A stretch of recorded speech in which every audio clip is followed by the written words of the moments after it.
वंदे मातरम हे गीत सर्वप्रथम काँग्रेसच्या मंचावर गायलं गेलं आणि त्यानंतर एक संपूर्ण शतक मध्ये गेलं. देश स्वतंत्र झाला. वंदे मातरम या गीताला स्वतंत्र भारताचं राष्ट्रीय गीत म्हणून स्वीकारलं गेलं. वंदे मातरम हे गीत संपूर्ण भारतीयांचं गीत हे तेव्हाही होतं, आताही आहे. पण या गीतामागे लागलेला वादाचा ससेमिरा काही सुटत नाहीये. कुणी म्हणतं हे गीत आम्ही म्हणणार नाही कारण आमचा धर्म भ्रष्ट होईल. तो वाद बाजूला पडतो तर आता हे गीत संपूर्ण म्हणायचं की अर्धवट म्हणायचं यावरनं वाद सुरू झालाय. वंदे मातरम हे मूळ गीत आहे 6 कडव्यांचं. 1937 मध्ये काँग्रेसची जी बैठक झाली त्यामध्ये या गीताची पहिली 2 कडवी म्हणायचा ठराव झाला आणि तेव्हापासून वंदे मातरम हे 2 कडव्यांचं गीत असल्याचा गैरसमज अनेक भारतीयांचा होता, आजही अनेकांचा आहे. प्रत्यक्षात हे गीत आहे 6 कडव्यांचं. या गीताला 150 वर्ष पूर्ण झाल्याच्या निमित्ताने सरकारनं गेल्या अधिवेशनात अगदीच नुकतंच जे झालं या गीताची सर्व 6 कडवी सादर करणं अनिवार्य केल्याचा ठराव संसदेत पास करून घेतला. यावेळी काँग्रेस त्यावर फारसा काही आक्षेप घेताना दिसली नाही. सभागृहात अर्थात गदारोळच बराच होता. नंतर स्वातंत्र्य दिनाला काँग्रेस मुख्यालयात ते गीत वाजलं गेलं, संपूर्ण 6 कडव्यांचं गीत. हे गीत सुरू असताना सोनिया गांधी काही निर्देश देत असतानाची दृश्य समोर आली आणि भाजपकडनं काँग्रेसला आता या संपूर्ण वंदे मातरमवर आक्षेप आहे असे आरोप सुरू झाले. 2-3 दिवसात काँग्रेसकडनं त्यावर स्पष्टीकरण आलं की सोनिया गांधी खरगेंना बसण्यासाठी खुर्ची द्या असं तिथल्या कार्यकर्त्यांना सांगत होत्या. 2-3 दिवसानंतर काँग्रेस कार्यकारिणीने आम्ही 2च कडवी म्हणणार असं म्हणून त्यांचा निर्णय जाहीर करून टाकला आणि वंदे मातरमचा हा वाद आता सुरू आहे. आता यात योग्य कोण अयोग्य कोण, राष्ट्रीय प्रतीकांसोबत असं कंडिशन अप्लाय करत वागलं योग्य आहे का, तसं आपल्याला वागता येतं का, त्याचे नियम पाळून त्याचा मान ठेवणं हे प्रत्येक भारतीयाचं कर्तव्य नाही का, वंदे मातरमच्या 6 कडव्यांचा असा अचानक आग्रह धरणं याची कारणं काय असू शकतात, यात सगळ्याविषयी आपल्याला सर्वांगीण चर्चा करायची आहे.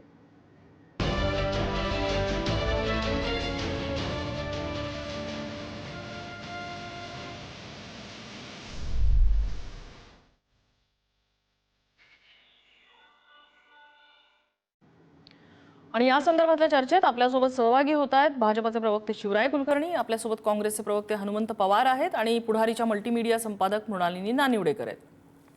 मला सुरुवातीला जायचं आहे हनुमंत पवार यांच्याकडे. मला कल्पना आहे आज पुण्यामध्ये अनेक काँग्रेस नेते आहेत, त्यांना घाई असेल, पण हनुमंत पवार, हा जो वाद आहे वंदे मातरमच्या मागचा तो सुटण्याचं नाव घेत नाहीये. काँग्रेसने जाहीर केलंय की 1937 साली आमचा ठराव झाला होता आणि आम्ही 2च कडवी म्हणणार. राष्ट्रीय प्रतीक आहे ते आणि शासनामध्ये संसदेमध्ये ज्या ठिकाणी तुमचे सुद्धा खासदार आहेत त्या संसदेमध्ये हा ठराव झालेला आहे की वंदे मातरमची 6 कडवी म्हणायची आहेत. म्हटल्यानंतर काँग्रेस परस्पर असा ठराव कसा काय करतं, त्यांना हे योग्य वाटतं का? आणि काँग्रेस हा कालचा येरा गबाळ्यांचा पक्ष नाहीये, हा स्वातंत्र्यपूर्वीपासून इथे आलेला आहे. स्वातंत्र्य लढ्यात आम्ही लढलोय असं तुम्ही छातीठोकपणे अभिमानाने सांगता. तो पक्ष जेव्हा असा ठराव करतो तेव्हा हा प्रश्न विचारावाचा वाटतो. नाही, काँग्रेस वर्किंग कमिटीने केलेला ठराव हा हिंदू महासभेनं किंवा RSSनं स्वातंत्र्याच्या पूर्वी जो ठराव केला होता असा ठराव नाहीये. त्यामुळे ठराव केला म्हणजे गुन्हा केला, आम्ही देशद्रोही आहोत, हा टोन काय मला काँग्रेसचा कार्यकर्ता म्हणून योग्य वाटत नाही. ज्या वेळेस वंदे मातरम गीत लिहिलं गेलं त्यावेळेस 2 कडवी होती. त्याच्यानंतरच्या 5 वर्षामध्ये आनंदमठ कादंबरी लिहिली गेली, त्यामध्ये उरलेली आणखी काही त्याच्यामध्ये भर लेखक म्हणून त्यांनी घातली, कवी म्हणून त्यांनी घातली. ज्यावेळेस हे गीत स्वीकारलं त्यावेळेस अखिल भारतीय काँग्रेस कमिटीनं 1937च्या अधिवेशनामध्ये सुभाष बाबू ज्याचे अध्यक्ष होते, ज्यांचं मार्गदर्शन घेतलं ते रवींद्रनाथ टागोर होते आणि त्यावेळेसची काँग्रेसची जी लिडरशिप होती त्यामध्ये सरदार वल्लभभाई पटेल, महात्मा गांधी आणि नेहरू असतील, ह्या सगळ्या मंडळींच्या एकमतानं हे गीत आम्ही स्वीकारलं. ज्यावेळेस वंदे मातरम म्हणायला इंग्रजांनी बंदी घातलेली होती, ज्यावेळेस वंदे मातरम म्हणल्यानंतर घरदारं जप्त व्हायची, ज्यावेळेस वंदे मातरम म्हणल्यानंतर राष्ट्रद्रोहाचा गुन्हा दाखल करून लोकांना तुरुंगात टाकलं जायचं, त्या काळामध्ये काँग्रेसनं ब्रिटिशांचा विरोध पत्करून वंदे मातरम गीत स्वीकारलं आणि ते गीत 1937 पासून 2026च्या 15 ऑगस्टच्या कार्यक्रमापर्यंत आम्ही ते गीत म्हणत आलेलो आहोत, म्हणत राहू. ज्या वंदे मातरमला स्वातंत्र्यपूर्व काळामध्ये मुस्लिम लीगनं विरोध केला होता त्या मुस्लिम लीग सोबत हिंदू महासभेनं सरकार स्थापन केलेलं होतं. हिंदू महासभा आणि मुस्लिम लीग स्वातंत्र्यपूर्व काळामध्ये वंदे मातरमच्या विरोधात होती. ज्यावेळेस संविधान सभा बसली, संविधान सभेमध्ये राष्ट्रगीताच्या अनुषंगाने चर्चा झाली, त्यावेळेस जनगण मन आणि वंदे मातरम ह्या दोन्ही गीतांना सन्मान केला पाहिजे, हे स्वातंत्र्य आंदोलनाचं प्रतीक असलेली गीतं होती. असं म्हणून भारतीय संविधान सभेनं, ज्याचे अध्यक्ष राजेंद्र प्रसाद यादव होते, यांनी 2 कडव्याचं वंदे मातरम स्वीकारलं. जी लोक शहीद झाली, ज्या लोकांनी लढाई लढली, ज्या लोकांनी हे गीत पहिल्यांदा गायलं, ती सगळी मंडळी काँग्रेसची होती. वंदे मातरम गीत काँग्रेसचं होतं, त्याला स्वीकारलं काँग्रेसनं. 150 वर्षामध्ये काँग्रेस ती गात आली. आणि आता ज्यावेळेस विद्यार्थ्याच्या प्रश्नावर, बेरोजगारीच्या प्रश्नावर, शिक्षणाच्या प्रश्नावर या देशामधली लोक आपल्या विरोधात जात आहे म्हणल्यानंतर वंदे मातरमचा वाद यांनी समोर आणलेला आहे. जर तुमचं वंदे मातरमवर एवढं प्रेम होतं तर तुम्ही वंदे मातरम स्वातंत्र्यपूर्व काळात का म्हणलं नाही? ज्या संविधान सभेमध्ये जनगण मन आणि वंदे मातरम स्वीकारलं गेलं, त्या संविधान सभेवर तुम्ही बहिष्कार का टाकला? तुम्ही त्या बहिष्काराबद्दल माफी मागणार आहात का? तुम्ही स्वातंत्र्य चळवळीमध्ये 42च्या आंदोलनाबद्दल, ज्या काळात वंदे मातरम बद्दल आम्ही अखंड सगळा देश वंदे मातरम म्हणत होता, त्या काळात तुम्ही त्याच्यापासून लांब राहिले, त्याबद्दल माफी मागणार आहात का? आणि 1937च्या काँग्रेस अधिवेशनाची आणि हे गीत स्वीकारणाऱ्या लोकांचं भाजप अभिनंदन करणार आहे का नाही ते सांगा. मग संसदेमध्ये आता झालेला कायदा, तो कायदा वॉकआउट केल्यानंतर तुम्ही कसं तुमच्या सोयीसाठी करताय त्याच्यावर आम्ही सविस्तर बोलू. भाजपानं, संघानं वंदे मातरम गीत स्वीकारल्याबद्दल आणि ते स्वीकारल्याबद्दल काँग्रेसचं अभिनंदन करावं आणि आपण ते स्वातंत्र्यपूर्व काळात म्हणलं नाही याबद्दल देशाची माफी मागावी. वंदे मातरमला विरोध करणाऱ्या मुस्लिम लीग सोबत हिंदू महासभेनं सरकार स्थापन केलं होतं, याचीही कधीतरी वस्तुस्थिती या देशाला सांगावी अशी काँग्रेसच्या वतीने मी त्यांना विनंती करतो. शिवराय कुलकर्णी, काय उत्तर आहे याच्यावर?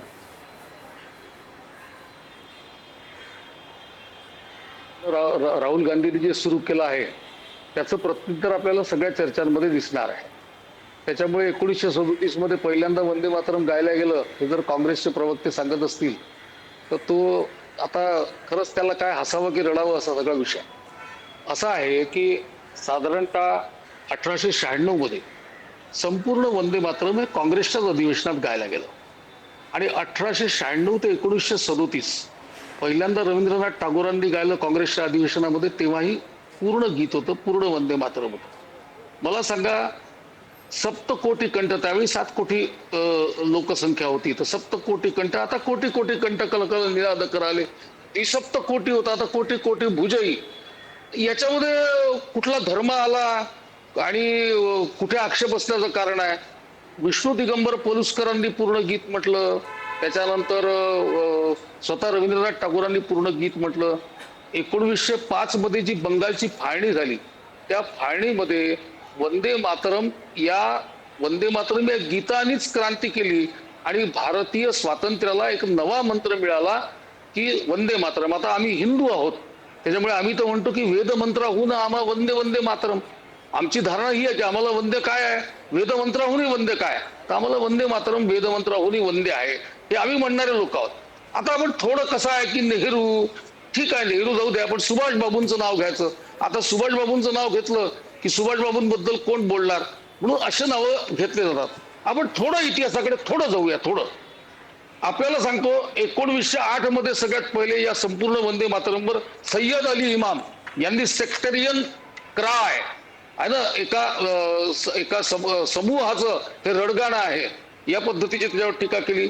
1923 मध्ये याच काँग्रेसचे अध्यक्ष जे सांगतात ना आता इथे, याच काँग्रेसचे अध्यक्ष मौलाना मोहम्मद अली होते. मौलाना मोहम्मद अली संपूर्ण वंदे मातरम म्हणण्यासाठी त्यावेळी विष्णू दिगंबर पलुसकरांसारखे गान तपस्वी काँग्रेसच्या अधिवेशनामध्ये हजर होते. त्यांनी वंदे मातरम सुरू केलं. मौलाना मोहम्मद अली हे मंच सोडून निघून गेले, त्यांनी वंदे मातरम म्हटलं नाही. त्यानंतर 1937 मध्ये बॅरिस्टर जिना यांनी, मोहम्मद अली जिना यांनी खुलेआम लखनौ मध्ये या संपूर्ण वंदे मातरमच्या आणि काँग्रेसच्या विरोधामध्ये भाषण केलं. या भाषणानंतर ठामपणे नेहरू सांगू शकत होते की ज्या वंदे मातरमला पाहून, ठीक आहे अहिंसेवाले सोडून द्या, पण ज्यांनी हसत हसत गळ्यामध्ये फास लटकवून घेतला, ज्यांनी आपलं रक्त सांडवलं, त्या सगळ्या क्रांतीवीरांनी ज्या वंदे मातरमला म्हटलं त्या वंदे मातरमवर तुमचा आक्षेप का?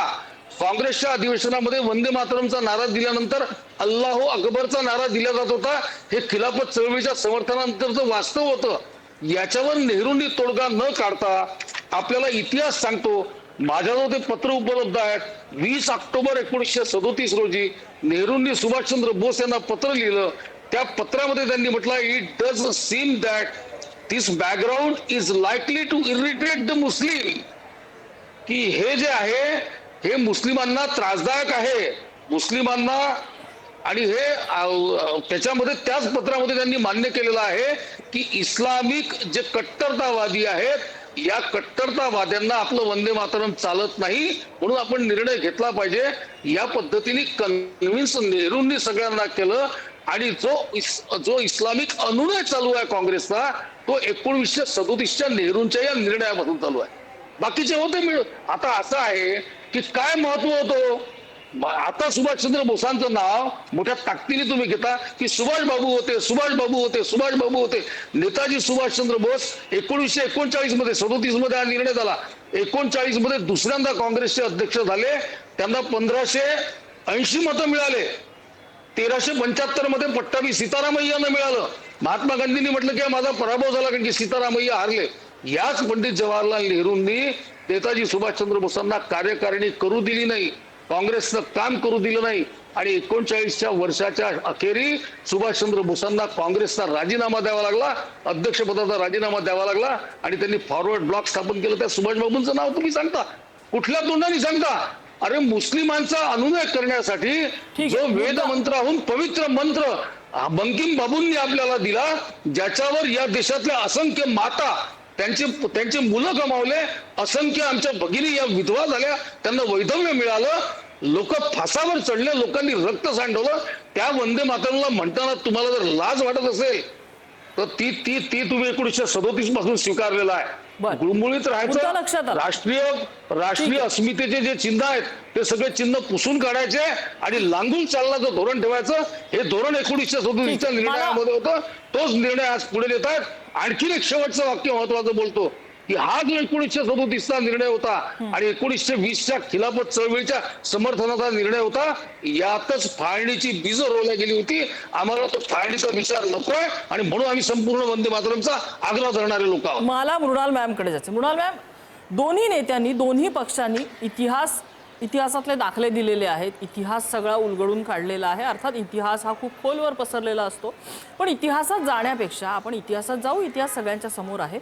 आत्ता या क्षणाला वंदे मातरम 2 कडव्यांवरनं अचानक 6 कडव्यांवर येणं, वंदे मातरमचे 2 तुकडे असणं, ह्याला फाळणीशी जोडणं, ह्या सगळ्याकडे कसं बघायचं? वंदे मातरमची 2 कडवी म्हणणारा पक्ष 6 कडवी म्हणायला नकार देणं, ह्याच्याकडे कसं बघायचं? ह्या सगळ्यात मध्ये जे गुंतलेलं राजकारण आहे दोन्ही बाजूनी, एकाच बाजूचं म्हणत नाही मी, दोन्ही बाजूनी, ह्याच्याकडे कसं बघायचं? एकतर देशाचा स्वाभिमान असलेलं राष्ट्रगान हे 2 राजकीय पक्षांच्या वादाचा विषय होऊ शकतं, हे दुर्दैव आहे. खरंय. या दुर्दैवाबद्दल मी पूर्ण ताकदीनिशी भावनात्मकरित्या खेद आणि खंत व्यक्त करते. थोडंसं इतिहासात गेल्यानंतर मग मी ताबडतोब वर्तमानात येते.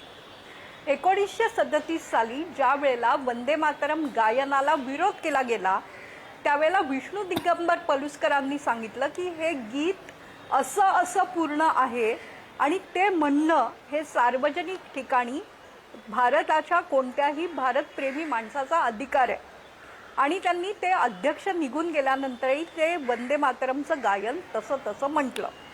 नम्रता, आजही ही 6ही कडवी जर आपण समोर आणली तर भारताची एक अशी उज्ज्वल आणि प्रेरणादायी प्रतिमा समोर येते. त्वं ही दुर्गा दशप्रहरण धारिणी, म्हणजे भारताला कुठेतरी स्त्री रूप दाखवून तिथल्या स्त्री शक्तीचा आदर केला गेलेला आहे. असं 6 कडव्यांचं गीत खरं तर याच्या पूर्वीच स्वीकारलं गेलं होतं, जायला हवं होतं पूर्णपणे. त्यासाठी त्या गीताला 150 वर्ष होण्याची वाट वगैरे पाहावी लागणं हे अत्यंत दुर्दैव आहे. याबाबत माझ्याजवळ पुरावा नाही, पण काही ठिकाणी अशी विधानं केली जातात की पंचम जॉर्जच्या स्वागताला केलं गेलेलं जनगण मन आणि वंदे मातरम असा वाद आला होता, तेव्हाही वेगवेगळ्या भूमिका मांडल्या गेल्या होत्या. आता 37 साली आणि खिलाफत चळवळीच्या वेळेला वंदे मातरम 2च कडव्यापुरतं मर्यादित ठेवायचा निर्णय का घेतला गेला? कारण तेव्हा द्विराष्ट्रवादाचा सिद्धांत मांडला जात होता आणि मुस्लिमांना भावना भडकवणारी कोणतीही गोष्ट हातून घडू नये असं महात्मा गांधीजींचं मत होतं. महात्मा गांधींनी काही ठिकाणी पत्रात लिहिलेलं आहे की वंदे मातरम पूर्ण गायला हवं असं मलाही वाटतं, पण सध्याच्या परिस्थितीत भावनांचा विचार करणं आवश्यक आहे. ते बरोबर होतं त्या परिस्थितीत, पण तसं 2 कडवे जरी स्वीकारली गेली तरी फाळणी झालीच. आणि आता देशाला अमृतकाळ होऊन गेल्यानंतर जर हे गीत पूर्ण स्वीकारावं असं वाटतंय आणि तो संसदेत कायदा होतोय, हा कायदा संसदेने पारित केल्यानंतर त्याला विरोध करणं हे कितपत योग्य आहे, हा पहिला प्रश्न. दुसरा प्रश्न हा काही हिंदुत्ववादी किंवा उजव्या विचारसरणीच्या लोकांनी पुढे आणलेला आहे, तो माझा मुद्दा नाही. त्यांनी असं नमूद केलेलं आहे की याच काँग्रेसच्या कार्यकाळामध्ये 1922 साली किंवा 1924 साली 2 मतदारसंघ तयार करावेत धर्माच्या आधारावर, असाही ठराव झाला होता. तो ठराव पण आता पुन्हा प्रत्यक्षात आणा असा मागणी केली जाणार आहे का? देशाच्या 75 वर्षांनंतर अशा महत्त्वाच्या मुद्द्यांवरून जर विभाजनाची, लांगुलचालनाची आणि बहुसंख्यांच्या अनुनयाची भाषा बोलली जात असेल तर ती अत्यंत चूक आहे. आता वेदमंत्राहून आम्हा वंदे वंदे मातरम हे शब्द इथे वापरले गेले, हे ग दी माडगुळकरांनी लिहिलेले आहेत. ग दी माडगुळकर हे काँग्रेसचे आमदार होते. त्यामुळे आता कोणीतरी एखादा निर्णय घेत आहे तर त्याला विरोध करायच्या ऐवजी सर्वांनी मिळून ठरवायला हवं की हो, हे आमच्या देशाचं राष्ट्रगान आहे, ते पूर्णपणे गायला जाईल, कारण संसदेने तसा कायदा केलेला आहे. आता तसं न करता दोन्ही बाजूनी विभाजनाची जी बीज पेरली जात आहेत ती अत्यंत वाईट आहे. समाजाने एकत्र येऊन हिंदू मुस्लिम भेद विसरावेत का परत परत तेच पुढे आणत राहावेत याच्यावर विचार करायची गरज आहे. या सगळ्या वादात कोणत्याही पक्षांनी आपापली पोळी भाजून घेऊ नये असं कळकळीचं आवाहन देशवासियांच्या तर्फे आत्ता करावंसं वाटतंय. 6 कडवी जर उत्तमरित्या म्हटली जात असतील तर खरं तर हा निर्णय पहिल्यांदाच व्हायला हवा होता. तो जर आता झाला आणि तो तुम्ही मान्य केला, गदारोळात खरं तर थांबवून आम्हाला या विषयावर बोलायचंय असं बोललं गेलं का? आणि मग त्याच्यावर जर बहुसंख्याकांचं रिप्रेझेंटेशन आम्ही करतो असा जो पक्ष दावा करतो तो जर म्हणत असेल की हे अल्पसंख्याकांचं लागून चालन आहे, तर हे राजकारण आता किती काळ आपण खेचणार आहोत? ठीक आहे. आता थांबूया, पूर्णपणे राष्ट्रगान म्हणूया आणि देशाला महासत्ता करायची सर्व मिळून तयारी करूया. मला हनुमंत पवारांना विचारायचं. हनुमंत पवार, वंदे मातरम आहे 6 कडव्यांचं, ते त्यावेळेला 2 कडव्यांचं स्वीकारलं की 3 कडव्यांचं स्वीकारलं? जर ते संपूर्ण गीत 6 कडव्यांचं आहे आणि संसदेत जर ठराव झालाय 6 कडव्यांचं गाणं स्वीकारायचं, तर काँग्रेसला आक्षेप काय आहे ती 6 कडवी स्वीकारायला? संपूर्ण गाणं स्वीकारायला आक्षेप काय? काँग्रेसच्या पक्षाच्या अंतर्गत ठराव करून आम्ही 2च कडवी म्हणणार असं कसं म्हणू शकतो? बरं, त्यावर मी अभिषेक मनू सिंघवींचं एक स्टेटमेंट मी कुठेतरी माझ्या वाचनात आलं. ते असं म्हणतात की सरकारने जो ठराव पास केलेला आहे तो फक्त शासकीय कार्यक्रमांसाठी आहे, काँग्रेस त्याच्या अंतर्गत येत नाही. काँग्रेससारख्या पक्षामधनं अभिषेक मनू सिंघवींसारखे सिनियर नेते असं स्टेटमेंट देतात. भले ते लिगल ग्राउंड्सवरती कदाचित बरोबर असेल, मॉरल ग्राउंड्सवरती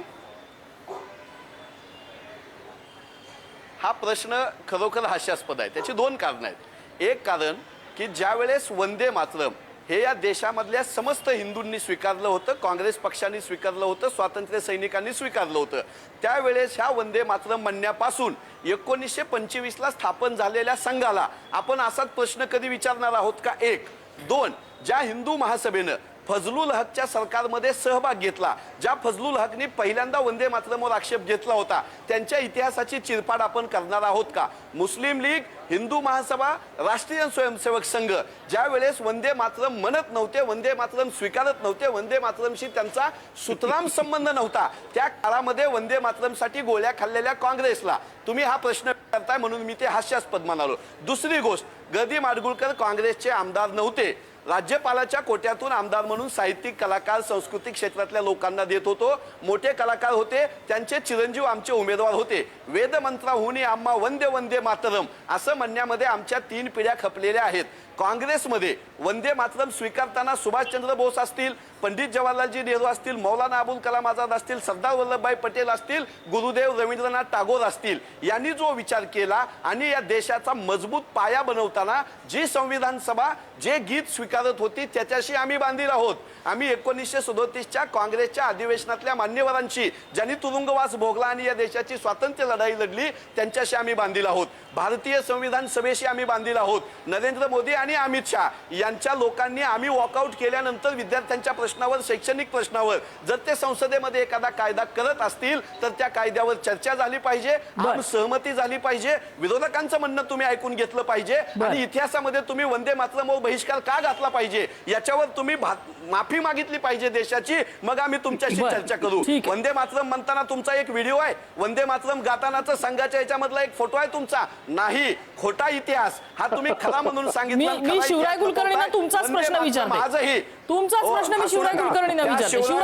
शिवराय कुलकर्णीला नीट सांगा, हसू नका म्हणून शिवराय कुलकर्णी, वंदे मातरमवर तुम्ही असेच हसत होते. तुम्ही वंदे मातरम म्हणणाऱ्या काँग्रेसवर, स्वातंत्र्य सैनिकांवर असेच हसत होते. मुस्लिम लीग सोबत तुमचे श्यामाप्रसाद मुखर्जी सत्तेमध्ये होते, ज्यांनी वंदे मातरमला विरोध केला होता. तुम्ही देशभक्ती शिकवणार, इंग्रजांच्या माफिया मागितल्या, पेन्शन खाल्ली, इंग्रजासारखा ड्रेस करून संचलन केलं. ठीक आहे, आपण विषयांतर करूया नको, माझ्याकडे वेळ कमी आहे. शिवराय कुलकर्णी, जो ज्या वेळेला वंदे मातरमचा मुद्दा येतो, शिवराय कुलकर्णी जेव्हा वंदे मातरमचा मुद्दा येतो, हनुमंत पवार, आपण विषयांतर करूया नको, माझ्याकडे वेळ कमी आहे. शिवराय कुलकर्णी, एक मिनिट, थेट प्रश्न.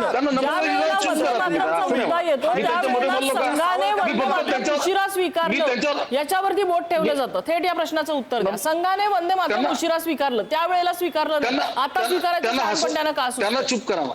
त्यांचा आवाज बंद करा. तुम्ही बोला. मी मध्ये बोललेलं नाही, त्यांचा आवाज बंद करा. ते शांत आहे, तुम्ही बोला. माझा थेट प्रश्न आहे, ज्या वेळेला वंदे मातरमचा मुद्दा येतो तुमच्या ह्या मुद्द्याकडे बोट दाखवलं जातं. तुमची जी मातृसंस्था आहे राष्ट्रीय स्वयंसेवक संघ, त्या संघाने वंदे मातरम उशिरा स्वीकारलं, त्यावेळेला स्वीकारलं नाही, आता स्वीकारलेलं आहे आणि आता तुम्ही वंदे मातरमच्या 6 गटांचं राजकारण करताय असं तुमच्यावर आक्षेप घेतला जातो. आम्ही पहिल्या दिवसापासून वंदे मातरम म्हणतो. डॉक्टर हेडगेवार हे अनुशीलन समितीचे सदस्य होते. डॉक्टर हेडगेवार हे क्रांतिकार्यामध्ये मध्ये बोलू नका तुम्ही. हनुमंत पवार खोटं कोण बोलता हे सगळं महाराष्ट्र आणि सगळा देश पाहतोय.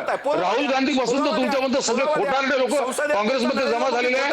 तुम्ही सुभाष बाबूंच्या नावाने, रवींद्रनाथ टागोरांच्या नावाने खोटं बोलताय, दरवेळी खोटं बोलताय. राहुल गांधी 24 तास खोटं बोलतात. मध्ये असं या पद्धतीने बोलू नका. तुम्ही ज्या पद्धतीने तुम्ही बोलता ऐकून घेऊया आपण. शिवराय कुलकर्णी बोला. शिवराय कुलकर्णी बोला. निराकरणमध्ये वाह्यासारखं बोलता. बघितलं ना स्टुडिओच्या बाहेर काय परिणाम होता. या पद्धतीने वागू नये ना हनुमंतराव, या पद्धतीने वागू नये, या पद्धतीने वागू नये. मी मुद्द्याच बोलतोय. संपूर्ण वंदे मातरम संघाने पहिल्या दिवसापासून स्वीकारलेला आहे. डॉक्टर हेडगेवार हे अनुशीलन समितीमध्ये होते. डॉक्टर हेडगेवार क्रांतिकार्यामध्ये होते. त्यांचं टोपण नाव कोकेन होतं. ते वंदे मातरम पहिल्या दिवसापासून म्हणत होते. वंदे मातरमच्या संपूर्ण वंदे मातरमला आक्षेप हा पंडित जवाहरलाल नेहरू हे मतांचं राजकारण करणाऱ्या, अल्पसंख्याकांचा अनुनय करणाऱ्या, खिलाफत चळवळीला पाठिंबा दिल्यानंतर, लोकमान्य टिळकांचं पर्व संपल्यानंतर या देशामध्ये मुसलमानांचे लाड करून त्यांच्यावर सत्ता भोगायची, या देशामध्ये फाळणीची बीज जी पेरल्या गेली या अल्पसंख्याकांच्या अनुनयातून पेरल्या गेली. आणि म्हणून 1937 जे वंदे मातरम आहे त्याच्यामध्ये देखील फाळणीची बीज आहेत.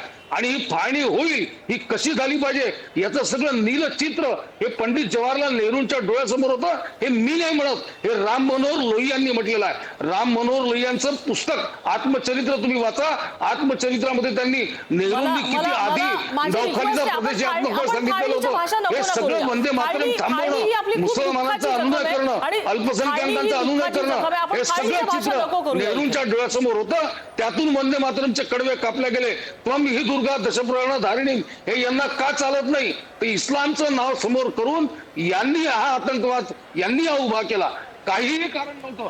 चीनांच्या मागणीला नेहरू का बळी पडले याचे उत्तर यांनी दिले पाहिजे. का बरं यांनी मुस्लिम लीगच्या मागण्या मान्य केल्या? अहो, मुस्लिम लीगची उदाहरणं आम्हाला का देता?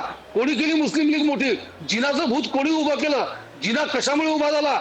जरा इतिहासावर चर्चा होऊन जाऊ द्या. एक वेळा हनुमंत पवार, मी वंदे मातरमवर नव्हतो हसत, तुमच्या बालबुद्धीवर हसत होतो की तुम्ही जे खोटे नाटे दाखले देता ना या ठिकाणी, जे खोटे नाटे दाखले तुम्ही या ठिकाणी देता, सुभाष बाबूंचं नाव घेता. अहो सुभाष बाबू कसे जगले, सुभाष बाबूंना तुम्ही किती एकाकी ठीक पाडलं, आहे. सुभाष बाबूंच्या बाबत सुभाष तुम्ही काय बाबू- गद्दारी केली. सुभाष जरा एकदा चंद्र बोस- वरचा वंद प्रत्येक जण देशाच्या आपल्या समोर सोयीची तुम्ही काय भूमिका सुभाष घेणार आहे, बाबूंचं नाव प्रत्येक घेता? जण सोयीचे तुम्ही इतिहासातले क्रांतिकारक- दाखले देणार आहे आणि प्रत्येक जण आपल्या सोयीच्या नेत्याचीच नावं घेणार आहे. मृणाल मॅम, शेवटची कमेंट 30 सेकंद. एकतर एक लक्षात घेतलं पाहिजे, गदी माडगुळकर हे काँग्रेसचे अत्यंत सक्रिय सदस्य होते. हनुमंत पवार यांच्याबद्दल मला आदर आहे, तरुण आहेत, त्यांनी काहीतरी बोलायच्या ओघामध्ये चुकीचे पायंडे पाडू नयेत. त्यांचा मुलगा उमेदवार होताच, पण गदी माडगुळकर हे काँग्रेसचे अत्यंत सक्रिय नेते होते. दुसरा मुद्दा असा की ज्या गोष्टीला तुम्ही संसदेत विरोध केलेला नाही, त्या गोष्टीला रस्त्यावर विरोध करून काँग्रेसनी स्वतःबद्दल संभ्रम निर्माण करू नये असं मला पत्रकार म्हणून वाटतं. भारतीय जनता पक्ष जर त्यांच्या राजकारणासाठी हा वापर करतोय तर काँग्रेस त्या ट्रॅपमध्ये फसतंय असं म्हणायची वेळ येऊ देऊ नये. देशाचं गीत हा अभिमानाचा विषय असतो, तो एका मतानेच पारित केला गेला पाहिजे. भाजपने या संबंधात काँग्रेसशी आधी चर्चा करायला हवी होती आणि संसदेने कायदा केल्यानंतर काँग्रेसनी आता कोणत्याही मंचावरून त्या गोष्टीला विरोध करणं योग्य नाही. अभिषेक मनु सिंघवी म्हणतात ते बरोबर आहे. खासगी समारंभात किंवा पक्षाच्या कार्यालयात काय म्हणावं हा अधिकार आहे, कायद्याने ती तरतूद आहे. पण 6 कडव्यांच्या वंदे मातरमला विरोध करून काँग्रेस भाजपनी तयार केलेल्या ट्रॅपमध्ये शिरतंय असं मला आज तरी वाटतंय. राग मानू नका, याच्यावर विचार करा. सरकारने नियम केलेला आहे, कायदा केलेला आहे की 6 कडव्यांचं वंदे मातरम हे आपलं राष्ट्रगान असणार आहे. सरकारी नियम आहे, तो आपल्याला मानावाच लागेल. बाकी वंदे मातरम कुणाचं, कुठलं, काय, किती हा प्रत्येकाचा वैयक्तिक विषय, हा त्यांच्या घरातला असू शकतो. शासकीय कार्यक्रमामध्ये राज्यपालांच्या, राष्ट्रपतींच्या उपस्थितीमध्ये आणि जिथे कुठे आपल्याला शासकीय मोहर दिसेल तिथे 6 कडव्यांचं वंदे मातरम इथून पुढे सादर होईल. हे सध्या तरी या घडीचं सत्य मला दिसतंय. बाकी राजकारण हे आपल्या जागी होत राहील. दुर्दैवाने आपल्या राष्ट्रीय अस्मितेचं प्रतीक असलेलं आपलं राष्ट्रीय गान हे त्याच्या केंद्रस्थानी असेल, हे या घडीचं दुर्दैव. याचंच वाईट वाटतं. चर्चेसाठी सगळ्या मान्यवरांनी वेळ दिला. सगळ्यांचे आभार. आजचा धुळा इथेच थांबतोय.